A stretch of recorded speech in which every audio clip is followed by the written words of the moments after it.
Joining me now from Bournemouth is Tobias Ellwood, who also served at the Ministry of Defence. A very good morning to you, Tobias Ellwood. Thanks so much for talking to us. So James Heappey has told Sky News that the UK should consider sending forces to Ukraine. He said to give training and other support to the Ukrainians, but for them not to go to the front line. Do you think he's right? Yes, we've done well to support Ukraine, more so perhaps than other nations. And what's happening in Ukraine is very worrying indeed. I mean, step back at the bigger picture, which is where I think James Heappey wants us to focus. No one doubts that the world's feeling ever more dangerous, but we dare not contemplate where history is taking us. Our adversaries, including Russia, particularly Russia, are moving their economies, their industries to a war footing. But the West is largely in denial. And Putin is now the most powerful leader in Europe. He's removed all his opposition voices. He's pivoted his entire economy away from Europe to China and Iran. And he's now more powerful than Stalin. And in plain sight, his goal is to emulate his hero, Stalin, by reasserting his influence over Eastern Europe, not to replicate the old Soviet Union, but the old Russian Empire. So we must prepare better. We must support Ukraine better. We simply cannot ignore the growing schism between those who respect our global order and those who largely ignore it, but actually actively undermine West's efforts to defend it. So what James Heappey is suggesting is that we really do need to have an all-of-society approach. How can we in Britain better defend ourselves, our interests, but support our allies? And what's happening with the United States hesitating with that $6 billion aid package, for example, is actually helping Russia. Russia is outgunning Ukraine 5-1. If we were to send any troops in ourselves, I think it would need to be done as part of a coalition. The call by Ukraine right now is actually not for personnel. It is desperately for equipment, for more drones, for more air defense, and more artillery, particularly shells. And that's not coming. Britain has led the pack here. There's no doubt about it. But other nations, particularly Germany and the United States, are hesitating. And we need to wake up as to where the world is actually going. I think Britain as a nation, are we ready to defend ourselves, to defend our economy, to keep our lights on, to protect our infrastructure? That interview with James really touched on these things about improving our industrial base so we can rapidly increase stockpiles of munitions, but also we can't keep a standing force permanently at high readiness. So how do we have an all-of-society approach to make sure that we have the trained skill sets, the personnel that we can be called upon at short notice to upgrade and protect Britain's interests? Yeah, and I want to ask you about preparedness in a moment, but on the specific issue of UK troops in Ukraine, even if alongside other nations' troops as well, even if you say we don't want them to go to the front line, can you guarantee that they couldn't get drawn into direct engagement with Russian troops? Isn't that a risk? That is the problem. That is the dilemma that you face.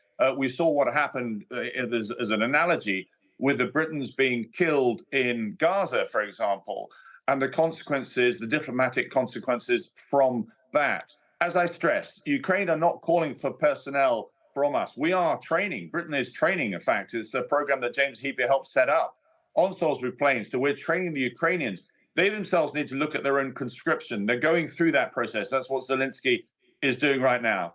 I stressed what Ukraine requires at the moment are actually more munitions. I called prior to the invasion, but when Russian troops were massing outside the Ukrainian border, to send a NATO division in to look Putin in the eye. Unfortunately, we blinked at that moment. How different the whole of life would have been in Ukraine had we actually done that, because there's no doubt at all that Putin would have hesitated. But now he's on the advance. He's more confident than ever, and he believes that victory is in sight because the West, not Britain, but many other countries, are not providing the munitions that Ukraine requires. You referred to James Heappey saying that Britain needs to be better equipped for war than we are now. The Chancellor at the last budget announced no new money for defence. Did he and the Prime Minister get it wrong?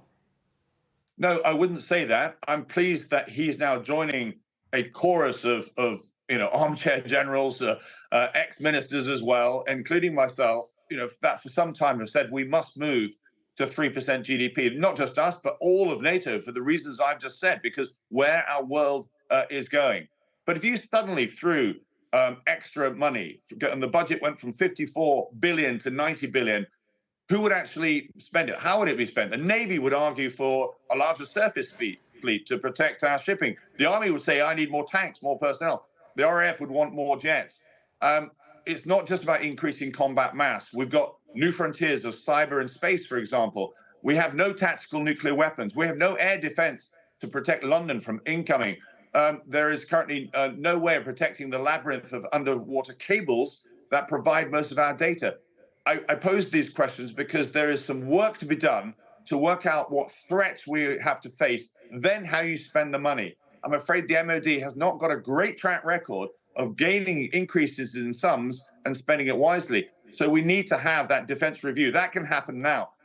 I think this, as we approach the next general election, it will be at the heart of many parties' manifestos. But we can do the homework today to work out what are the threats that are coming over the horizon, and therefore how our defense posture should then increase. That homework can begin now. In the meantime, Keir Starmer has recommitted to the nuclear deterrent today. We do have nuclear weapons. We're also members of NATO. Some people will say that means we don't need to spend so much on defence because we've got these deterrents. No, the deterrence works on one level, but we've seen in Ukraine that there are other ways, particularly in the grey zone, that we could be attacked. I'll give an example. It just took one line of code in Heathrow, which was wrong, to bring the entire airport to a closure. That was by accident. So you can see how easy it is to disrupt our way of life, to sow political discord and indeed economic mayhem from afar. So we need to protect ourselves. But I go back to the tactical nuclear weapons. I'm saddened to say this. I expect we will see one being used by a state or non-state actor in the next 5 years. How would we respond to that? We can't use our own nuclear weapons to do that. So there needs to be an understanding of response. NATO needs to recognize where it needs to go. A lot of homework for NATO to do to recognize and shore up. It's great if you're in the club, not so good if you're not. But there's a lot of Europe that's not in NATO, and that's now under threat from Russia. OK, Tobias Ellwood, interesting to get your thoughts this morning. Thanks very much indeed for joining us. We appreciate it. Thank you.